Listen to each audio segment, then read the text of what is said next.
Hey, it's Kathleen. Have you ever felt like you're losing yourself in relationships, always giving, fixing, or putting others first? Well, I made something just for you. It's a free guide called The Path Back to You. Inside, you'll find a self reflection quiz, 5 simple practices, and journaling prompts to help you reconnect with your voice, needs, and boundaries.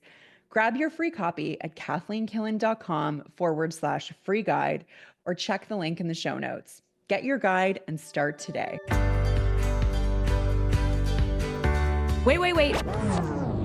Before we start, just want to make sure we're clear here. While this podcast talks about sobriety, mental health, and addiction, it is not meant to replace professional medical advice. Welcome to Sisters in Sobriety. I'm Kathleen. And I'm Sonia. And we're ex-sisters-in-law, brought together in marriage and bonded through our sobriety journey. Join us as we talk sobriety, addiction, and everything in between. You're in for quite a ride. And our Substack is buzzing with amazing content, from creative mocktail recipes to insightful courses and reflective exercises. There is something for everyone. Don't miss out. It's a great way to add some extra joy and depth to your journey. Check it out. Welcome to this mini episode of Sisters in Sobriety, where we'll walk you through a 10-question reflection. It's not an assessment, just a minute to take a pause. And today we're going to be talking about a topic that quietly sneaks into so many of our relationships, and that is codependency. So it's not about pointing fingers or assigning labels, just a chance to check in with yourself and see if certain patterns might be showing up in your life. So here is our 10-question quiz. No scores, no judgments. This is just for reflection. You can think about a current or past romantic partner, a friendship, or even a family relationship as you answer. And then after we're done the quiz, Sonia and I are going to chat a little bit about how codependency has shown up in our relationships. Okay, ready? Let's begin. This is not a formal assessment. This is a quiz. It's really meant more to be a reflection. So if you want to pause after each question and just have a think, you can journal, you can just reflect on it. Please go ahead and do that. Are we ready? Yes. First question. Do you often feel responsible for other people's feelings or problems, even when they haven't asked for help? Number 2, is it hard for you to say no, even when you're overwhelmed or uncomfortable? 3, do you feel anxious, guilty, or uneasy when you take time for yourself? 4, do you try to fix, rescue, or manage other people's lives, especially when they're struggling? 5, do you feel like your worth depends on being needed, liked, or approved of? 6, when someone you care about is upset, do you feel like it's your job to make it better? 7, have you ever stayed in an unhealthy relationship because you were afraid of being alone or of hurting the other person? 8, do you suppress your own needs or feelings to keep the peace or avoid conflict? 9, do you ever feel resentful, exhausted, or invisible, even though you're always there for others? And last question, number 10, is it easier for you to care for others than to receive care yourself? So, Kathleen, how did that feel? Do you think you've ever been codependent? I think so. I think that I was codependent actually in my childhood. So you can be codependent in your family of origin. I think there was some codependency with my mother, and that then translated into my marriage. And I would say not so much in my current relationship. So mostly in my marriage. Okay, did you feel responsible for his feelings or his problems? So I felt responsible, and I think that's the main thing regarding codependency for me is that I do often feel responsible for other people's feelings. even when they haven't asked for help. And that was still present with my mom. Like even today, if she's in a Mm. bad mood, my whole body, everything will just be like, okay, I have to walk on eggshells or I have to do something or be someone in order to help solve her mood. And I definitely felt that with my ex-husband, your brother. And I don't so much feel that in my current relationship, but it's still a work in progress. So I feel really deeply when people are in a bad mood or their energy is shifted. And it takes very conscious reminders to myself that I'm actually not responsible for fixing that. Yeah. And when you fix it, are you suppressing your own needs? Absolutely. That's the thing. You're absolutely suppressing your own needs when you're trying to fix it.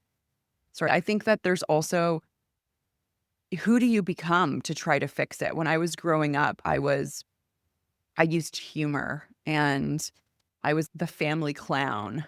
And I felt like it was my responsibility to lighten the mood of the family.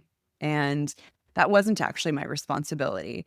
And with your brother, I mean, it's not gonna be a surprise to you. There was, like, a lot of darkness about him, and I felt like I always had to be the light, always.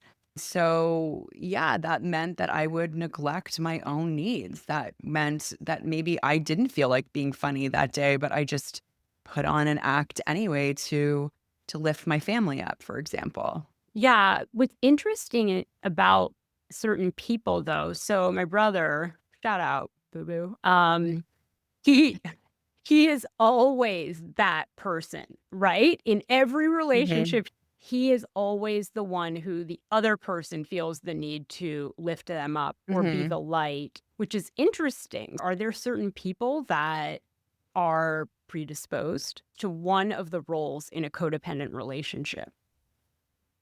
Yeah, I think people can approach life like it's the glass half empty or half Mhm. full, for sure. Like, I think that doesn't even have to do with codependency. I think where the codependency piece is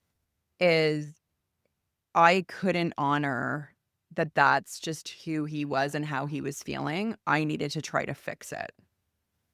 So I think that's where the codependency is. Like, he may just be a depressed individual. I don't know. Then that's just what it is.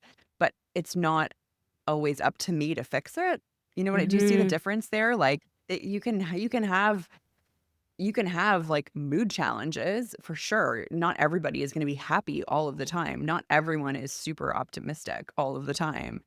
But it's that does the other person feel the need to fix or change or try to lift up the person all the time to their own detriment? That makes sense. What about you, Sonia? Do you feel like codependency has shown up in your relationships? Yeah, I mean, for sure, when I was married, I really just thought that the definition of marriage was the definition of codependency. And That's so, true. yeah, I think there's some cultural stuff there and there's some like societal stuff there. And so I think I just thought that your needs are the needs of your partner. And your purpose is to make sure those needs are met and the person is happy. Now, looking back, I definitely feel like I was codependent. And when we went through the quiz, I was shocked at my answers because it really made me think about how I was showing up in that relationship and how it wasn't that healthy for me. And I remember you saying you would suppress your own needs because you Huge. wanted to keep your peace with him, right? And avoid conflict because the Kraken would come out. Yes, like hugely Mhm, avoidant. And I don't know if I'm someone who always avoids conflict, but with him very specifically, I avoided conflict. I think partly because like you're with that person so much, you live together, right? And so it's not like you can have an argument, hang up the phone and, go about your day. And so yeah. And I think I also was partly responsible in creating that dynamic where um I would make myself small in order to not exacerbate his temper. And so I think that and over time, it probably becomes, like, pathological to some extent.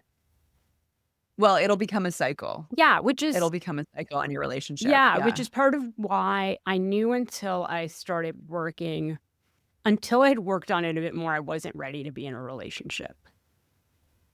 So Mhm. I knew that until I knew what my value system was, and even simple things like, what do I want to do on a Friday night? What do I like to do to relax? Until I could figure those things out for myself, I wouldn't have been successful, I don't think, in a relationship, or we would just ended up in the same pattern. Mhm. This quiz isn't meant to be a diagnosis, it's just a mirror. And if a lot of your answers were yeses, you're not alone. Most of us aren't taught what healthy interdependence looks like, but it can be learned. And you can listen to our full episode on codependency. Quiz is also available on our Substack if you want to revisit it or share it. And if this sparks something for you, we've got more resources, conversations, and community there to support you on your path. Thanks for hanging out for this mini dose of reflection, and we'll see you soon. This was Sisters in Sobriety. Thank you for listening and being with us today. If you want to learn more about sobriety and meet your community, find us at sistersinsobriety.substack.com. Are you a sister in sobriety? Then reach out on social media. We'd love to hear from you. If you're feeling generous, leave us 5 stars and a review and follow us wherever you listen. You'll never miss an episode. Until next time.